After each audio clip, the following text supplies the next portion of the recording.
Welcome to Open Range. I'm your host, Gary Eminem.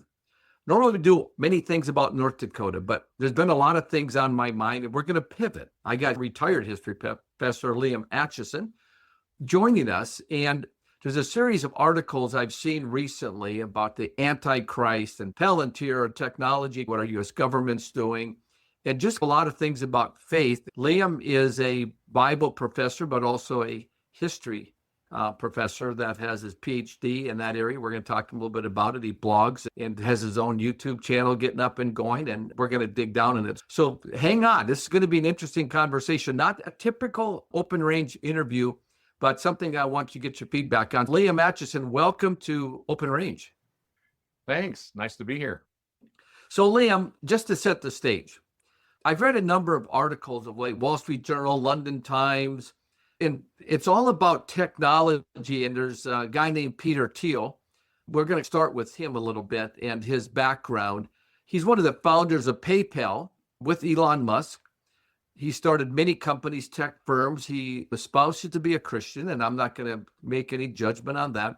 But what piqued my interest is the tech world is changing, they say, in San Francisco, and they're really moving towards Christianity. And a lot of it's about AI or artificial intelligence and the implications, and the idea that humanity is going to take the ditch and be exterminated from the world. And so this Peter Thiel, who's worth $20 billion, is doing a series of lectures on technology and the age we're living in and the Antichrist. And he's getting all kinds of feedback and comments from people. So we're going to talk a bit about the Antichrist and what that means as well, just for the viewers out there that are going, what is Amina talking about? But I think this is an important subject that is being talked about with AI and drones and war and our privacy. And so I wanted more of a spiritual perspective. Liam, are you okay with that? I'm okay with that. Okay, so let me start with Peter Thiel. So here's this guy, I think he's 50-ish, worth $20 billion. And he started a company called Palantir back around 2005 or so. It's become, the company's now worth like $250 billion, its market capitalization. And it's really all about managing data and with privacy. And just recently, since Trump's been elected, he's really expanded his role in the government about the database and all the knowledge. So Liam, there's concern of what the implications are of all this knowledge that humans have mustered, if you will, and using it for AI for evil purposes. And Thiel warns that one person with one stroke can mess everything up for humanity and this planet. What do you say to that? No. No? I say, yeah, people can really mess things up, but if you claim to be a Christian, you shouldn't be surprised or alarmed. You should be confident that this is exactly what we would expect to happen eventually.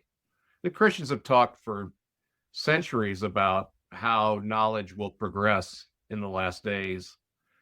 It'll multiply amazingly, but that doesn't interfere with God's plans.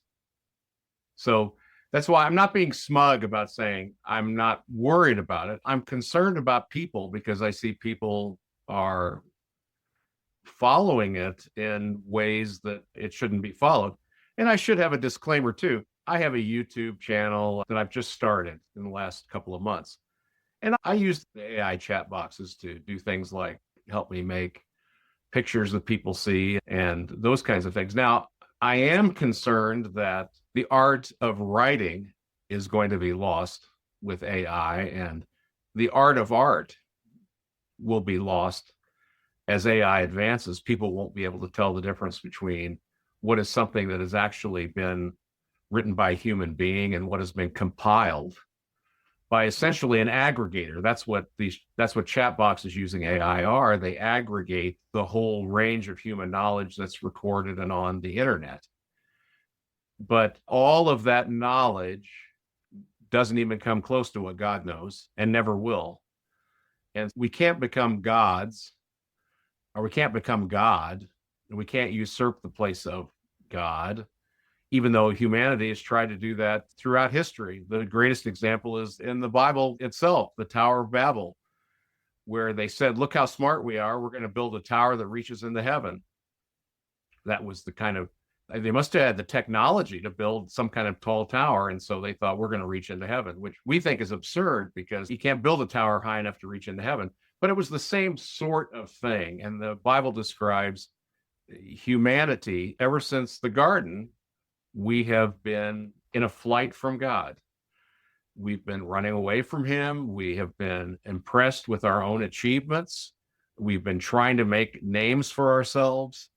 We've tried to amass knowledge to exceed that of our peers. There have always been people who've come up to try to dominate in one way or another, whether it's building an empire, a government empire for themselves, or now you have these ways you can be a king in ways people couldn't be a king in the past. You can amass a vast fortune, be involved in all these kinds of projects, like apparently Peter Thiel is and Elon Musk is. It eclipse what God knows and what God is going to do. So these things, amassing knowledge, are things that Christians have been aware of for centuries, that this is happening and going to happen, because we're still in the flight. We're still in the flight from God. I think I'm going back 25, 30 years ago when the internet came on and we started getting connected with our phones and everything's online, whether it's our television or you have your refrigerator online, turn your stove on, and all those things emerge in that technology. So you're saying in your mind, you have no fear that this technology is going to, destroy humanity or something, or the knowledge you're trying to do it. So as a Christian, so why are you not concerned about that? First of all, if this could destroy humanity, there is no God. Okay? So we know that God will not allow, because of promises he has made, because of what we know about him as the creator, he will not allow humanity to destroy itself. We can be assured of that from the biblical revelation. And let me put it like, I'll reiterate what I just said a little while ago too, maybe with the diagram, but we all know what Venn diagrams are, right? Those circles that kind of overlap each other. Yeah. Okay. So I think some people are thinking that there are two circles that overlap. One is man's knowledge and one is God's. Okay. And that somehow with AI, we're expanding till those two circles become the same size. Okay. And then no need for God. Somebody from the dark tower takes over, the one person who takes over all of knowledge. And then in their wicked insanity, they destroy everything. That's not how this Venn diagram works. Imagine two circles, one what God knows and one what man knows. Now we have this big circle. This is everything that God knows. Even the circle itself is absurd to say that there's a limit to God knows everything there is to know. Now imagine a much smaller circle inside a much smaller circle fueled by AI inside that much larger circle of what God knows. And that's everything that we know. Everything that we know is what AI has the potential to harness. But everything that we know collectively doesn't even come close to what God knows. So it'll never get to the place where we know everything that God knows. And if there is a God, he will deal with a humanity that has overextended itself.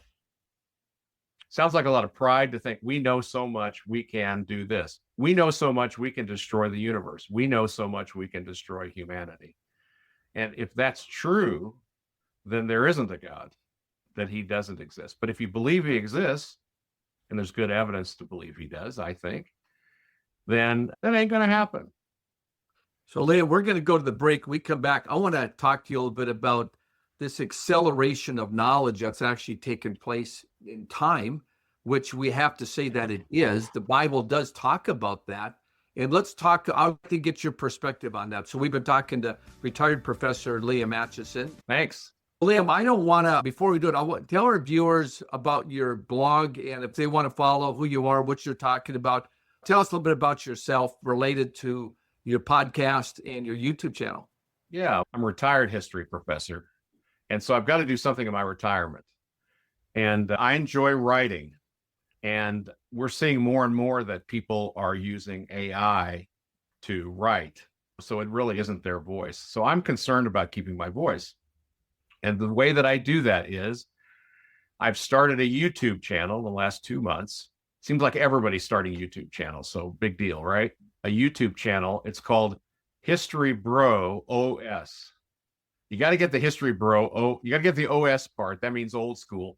Because as I've discovered, there are other History Bro channels, but History Bro OS. And I basically tell stories from history with not just telling about the factual stories, because see, you can go to AI and get all the facts about history from AI. But the thing AI can't do is draw lessons from these stories in history and the kinds of things that we can learn and take to the bank. So that's what History Bro OS is about. But I also have cross training. I have other platforms. I have a blog at mossbunker.review. And and what's cool is that's actually the URL site, mossbunker.review. And then I have a podcast. I've actually done months and months of podcast episodes, but I'm unveiling them a little bit at a time over on Apple.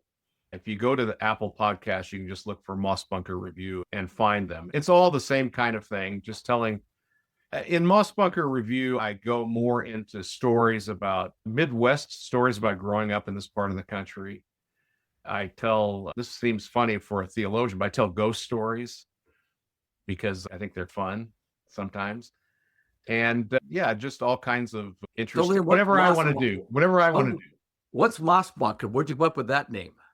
Oh, yeah, I explain that on the website. I even have a little YouTube that explains that as well. A moss bunker is a kind of oily herring that grows in the Atlantic Ocean off the east coast, off of New England, colder waters of the Atlantic. I guess it's not that really cold waters in the Atlantic, right? Because of the Gulf Stream. But anyway, that's where they're from. They're little herrings. And you can't eat them. They got too many bones to be practical eating. They're part of the herring family. But they're they're really important for larger fish because they provide lots of good nutrients for larger fish. They're rich in omega-3s. And they're also great for fertilizer. So they're caught to be put into fish-based fertilizers. And in fact, there's the great story about the Pilgrims, right? That traditional story about the Pilgrims didn't know how to grow crops in the rocky soil of New England. And so this friendly Native American comes. I know that you in North Dakota, you even changed the names of your college teams to be politically correct. Crazy. Yeah. But I have more Native American in me than Elizabeth Warren does. So forgive me if I use that term and it offends you. It doesn't offend me. I like it. Okay. So anyway, Squanto was his name. Remember Squanto? Squanto. I remember Squanto. I remember reading about him. Right. He comes to the Pilgrims and he says, what you need to do here is when you drop your seed this is very infertile soil. So when you drop your seed into the hole to grow your corn, you have to throw in 3 moss bunkers.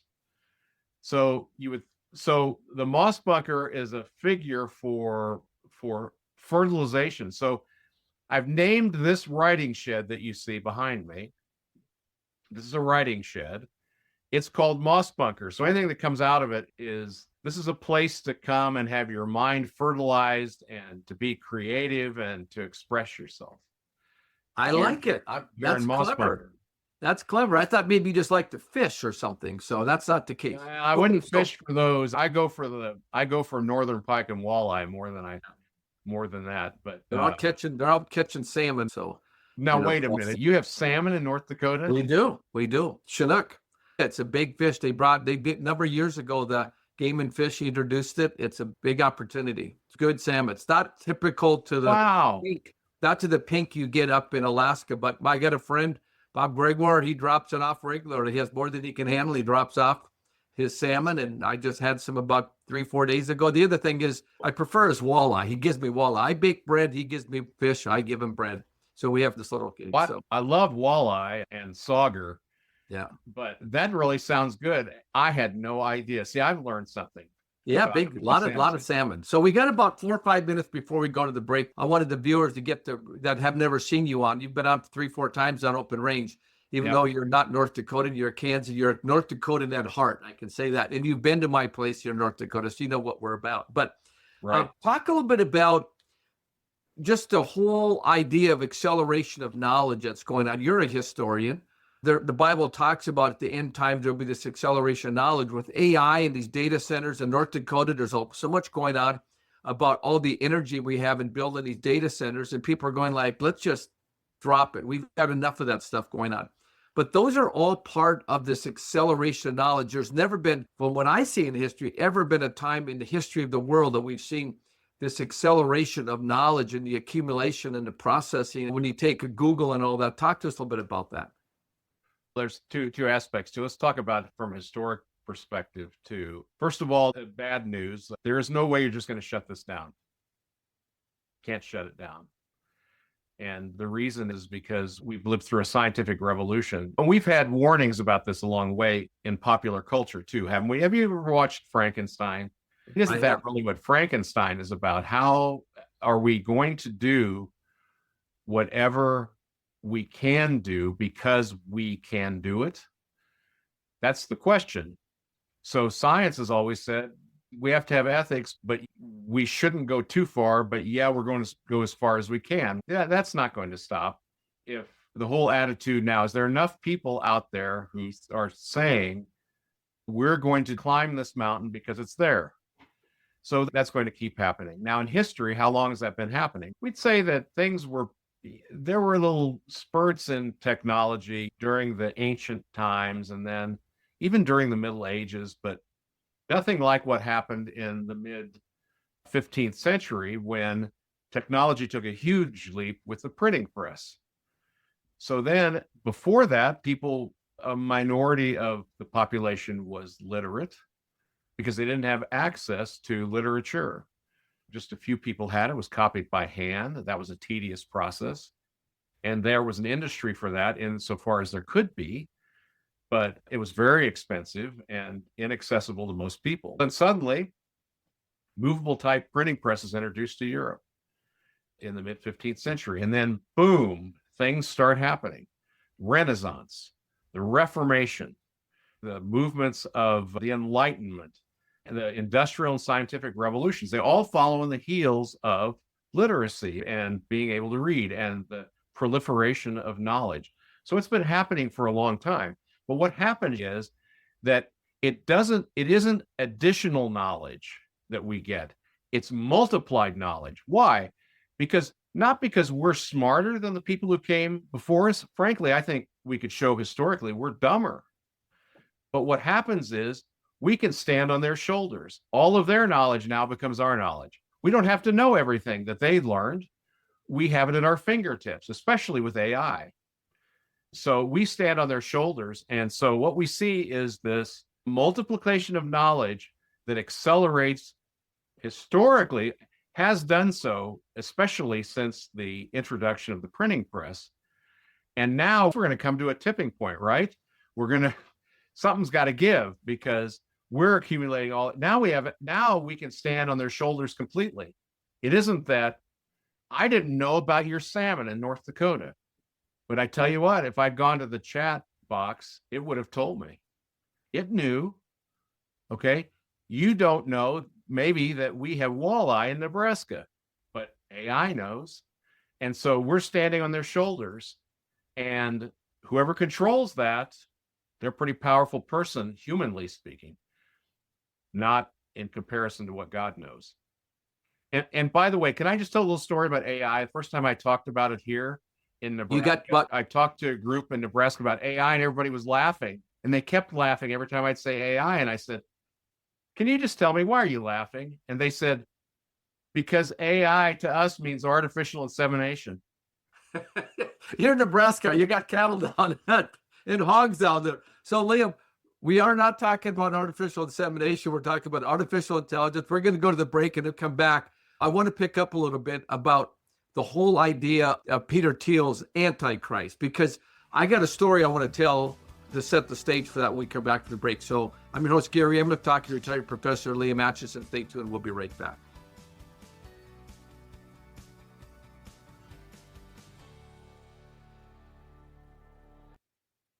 I'm going to talk to retired Professor Liam Atchison. So, Liam, before the break, I wanted to talk about the Antichrist. I'm still in this Peter Thiel thing about the guy that had PayPal worth $20 billion doing these lectures on the Antichrist. And I just think it's ironic. So this guy spouses to grow up in an evangelical home, I understand. He's got a close friend that mentored him as Catholic. He's speaking around a thing called Act 17, which stands for acknowledging Christ in technology and society. There's a group in San Francisco that's doing it. There seemed to be a revival with Christianity in Silicon Valley and all these techs, and people are dealing with AI and life and asking questions about where humanity's going and all this. But I want to go back about close to 60 years. I remember the Jehovah's Witnesses coming through my little town, and I was probably 7 or 8 years old, somewhere in that neighborhood. And they were talking about the end of the world, and they talked about these earthquakes and people are going to die. And I can tell you, I had trauma for years as a young kid thinking this world's ending and it's going to be bad and I'm going to be caught up in it and my parents are going to die and I'm going to have and I'm going to go into hell or so. I don't know, didn't know what was going on. Right. Obviously I was a young man or young boy that didn't have any background in it. So now we're living in this age where everything's so available for us information.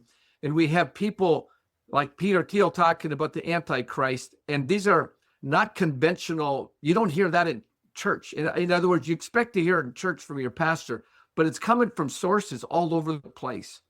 For the average viewer of Open Range out there, they're going like, what is Gary talking about? But they talked a little bit about this Antichrist thing that would Peter Thiel would be talking about. I'm not sure what he's saying about it, but Antichrist is talked about. Specifically, we get a lot of the information related to the book of Revelation from Antichrist in Revelation 12 and 13. And there in Revelation 12 and 13, we're introduced to the 7 major characters of the last days. And 3 of those characters are people. And essentially, what is set up in the book of Revelation is that there's going to be the quintessential rebellion of the enemy against God. And we see there what is almost like a false, a bad imitation of the Trinity, in which you have Satan, who's called the dragon. You have he's called the beast out of the sea in Revelation 13, who correlates with other information in the book and elsewhere in the Bible with the Antichrist. Also in Daniel, I think it's Daniel 7 maybe, talks about the beast. He's called the beast. Oh, by the way, the most popular YouTube channel The Beast or Mr. Beast or something like that. Anyway, so we have we have Satan, we have the beast, and we have the false prophet that are mentioned there. So it's the Antichrist then he is the one who in the last days is going to organize or going to turn mankind is humankind. Let's use the politically correct term to make everybody happy. It's going to turn humankind against God by initiating a new kind of worship. It's basically a religion. It's the religion of Satan. And he's always, throughout the Bible, we know there are many passages in Isaiah and elsewhere that talk about Satan he's jealous of God and wants to gather worship for himself. And so in the last days, this knowledge builds up and we come to the culmination. Something's got to give. And this is what's described basically in the book of Revelation. The beast emerges from the sea, And what that means is that, and says he's a very popular person. People are amazed at what he knows. They say, there's no one like the beast. So he has a lot of worship and a lot of influence. And basically, he becomes the one world ruler. He's the one who takes over. Now, Revelation portrays him as moving his capital to the Middle East in the last days. In that, he slowly takes complete control. Now, there are rebellions against him, not by people who are motivated by God, but who are people who don't want to give up their piece of the rock. They don't want to give up their control. And so he battles these armies from the south. And there's a rebellion, the rebellion of Babylon, which Babylon becomes during the last days. I think that probably reading Revelation, that it's a new city that's going to be built in the Middle East that is a drawing point for the entire world in terms of trade and commerce. And it's going to rise up. And he wants control of Babylon. So he sends his allies to destroy Babylon. Maybe these are stories you haven't heard before. So they're in the book of Revelation. No, times change, and every day there's a new article somewhere. I'll see a headline, right? Whether it's on Drudge or something in the Wall Street Journal, someone's talking about the end of the world and these technologies. And I always go like, how do you keep up with all of this? Yeah. So you're helping me to refresh some of this stuff. And maybe the viewers out there going, these two, Gary and Liam, are nuts. But yeah, we're nuts, all right.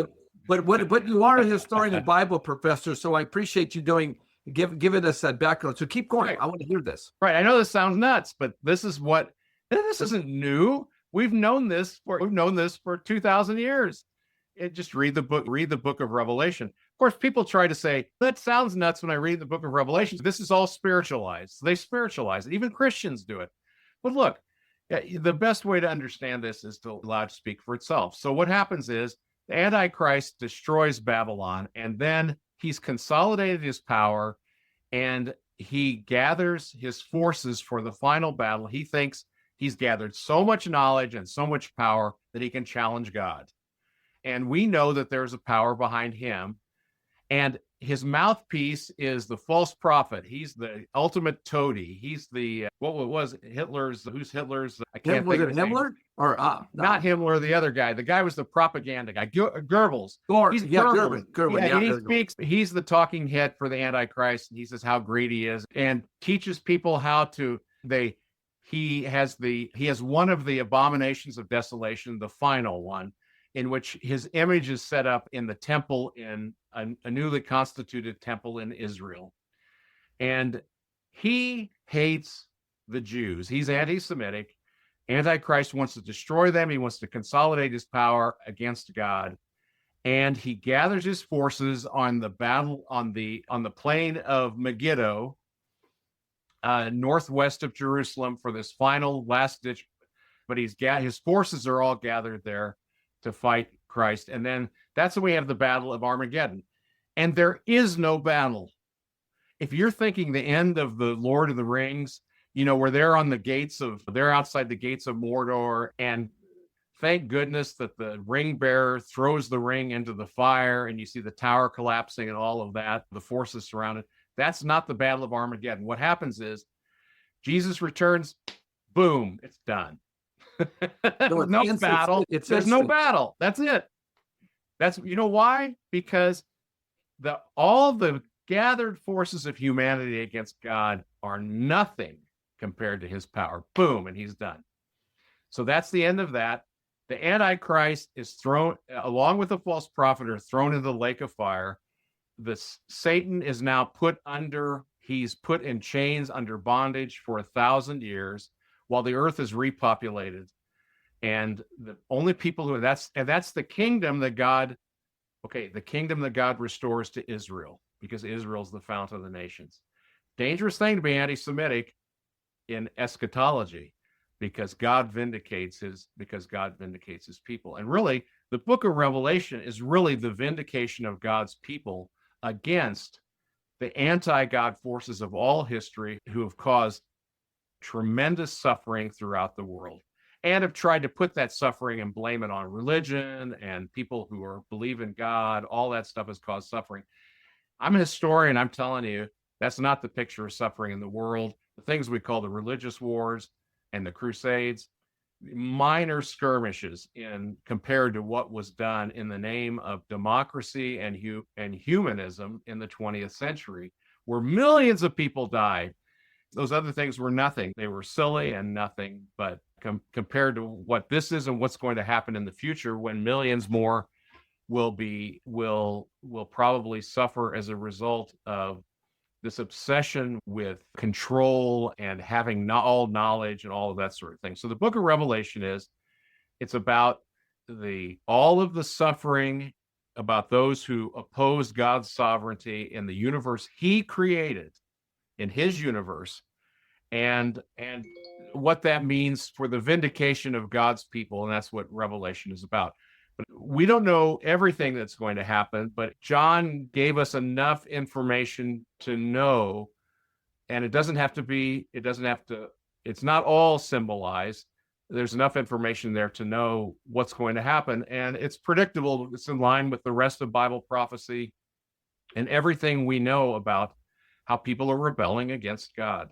So I go back to my little 8 or 9-year-old little young Gary scared. I don't have to worry about that as a Christian. We need to know God's in control, and I don't have to go through all that, is what you're saying. We're going to go to the break. Yep. I'm going to talk to retired Professor Liam Atchison, talking about all kinds of things from the Antichrist, Peter Thiel, and information and artificial intelligence, or you can call it artificial insemination if you're from Nebraska. Whatever you want to. So, Liam, all this information can be used against us. And that's what people are worried about, is the government. Trump's bringing this Palantir technology that Peter Thiel has, and they're intersecting it with all the Department of Defense, soon to be Department of War, and all the things that are going on with that, tying the Internal Revenue Service, our health records. It's a lot to be fearful of. And the big brother mentality that Peter Thiel makes the case that you're setting up for the Antichrist that can take over. And if anybody's paying attention out there, they shouldn't be freaking out, because all the information's out there. If you want to not be a part of the tribulation and all that stuff, the Bible's out there, and there's so much information on the internet. In fact, if you ask ChatGPT how to be a Christian, they'll actually tell you that. But you do have to click on the corner sometimes, because it does tell you the source of every quote they do, which I think is important. Recently, I was doing a research, Liam, about an article, and my wife goes, well, that's a Mormon thing. And I go, oh, yeah, it is. And then I clicked on it, and it came from the Mormon Church. And so when you use AI, you better be checking out the sources, because sometimes the comments are related to something you may not agree with, and it might be a fact for some piece of information, but not all of it. Right. By the way, on that, I argue too that I use chat boxes in preparation for my podcasts and YouTubes. And I'm a firm believer in having conversations with your chat box, because you're providing information that goes into the whole. So when my chat box does a bad job, which they do, they get things wrong and do a bad job, I chide it. I chide Chat GPT. And it's always very polite. It says, yes, you're right. Yeah, you're correct. And I'll say, let me tell you why you're not going to take over the world. And so I've given several lectures to Chat GPT on why it's not going to take over the world. And you know what Chat GPT has said to me? It has said, you're right. I don't know everything. And furthermore, somebody I don't know. That was one of them. I actually saved the transcript. Someone I don't know, so I'd better be careful how I handle your information. I just had a conversation with someone just over the weekend, concerned about anything you put into ChatGPT or the AI, it learns. And also, every keystroke you put on your computer, everything on your phone is recorded. The government has that information. Yes.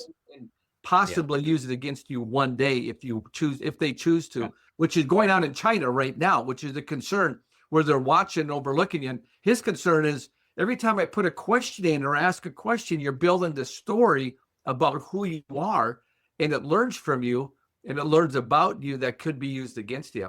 And Liam, you sent me an article just a few days ago that talked to us about it, because it's the very thing in that article in The Guardian that talks about that. Yeah, first of all, know your sources. This is what's amazing too about the story is this is the Guardian, which was originally the Manchester Guardian, which was the voice of labor movement, which is a left-wing movement in Britain. And now they've taken the Manchester out of it because they're globalists, and it's the Guardian, but they're still left wing. You can look at their appeals for money. They claim that if we lose our voice, if you lose the Guardian by not supporting it, you've lost your only voice about climate change, which I thought was hilarious. In fact, it was appended to this article on the creator of Father Ted program, which is a British comedy from years ago. It's a comedy that actually makes fun in a lighthearted way about Catholics, especially Catholic priests. And this person, Graham Linehan, he's outspoken against transgenderism. And so he's been just saying this isn't right. It isn't right to have men in women's sports, and this special considerations given to transgenderism isn't right. And I think he's Irish, but he's been in the United States for some time. And of course, we can say pretty much what we want. We can talk about the Antichrist and Revelation and all of these eschatological things. And we're in the US, so we have free speech, so we can say it. But it doesn't work that way everywhere all the time. So he flies back last week, he flew back to Heathrow Airport, and they were waiting for him. The fact that he flew to Heathrow and they knew he was coming in, and they've been waiting for him since April because of what he tweeted 3 times on Twitter in April. And they arrested him for supposedly trying to incite violence. 3 tweets on Twitter in April giving his views on transgenderism is inciting a riot, and they've waited for him for 6 months. And they knew where he was, they knew when he was coming, and they were waiting for him. In the UK, this is a free, quote, country, but that's what Trump has been speaking out against. J.D. Vance over there has called them out the way Europe has gone, and the UK should be better than that. But that's what we're talking about, aren't we? This is the other thing that goes along with the proliferation of knowledge. We can't handle knowledge, and because the more knowledge we have, the more isolated we become. The more isolated we become, the more mad. Now, I'm not talking about angry mad. I'm talking about crazy.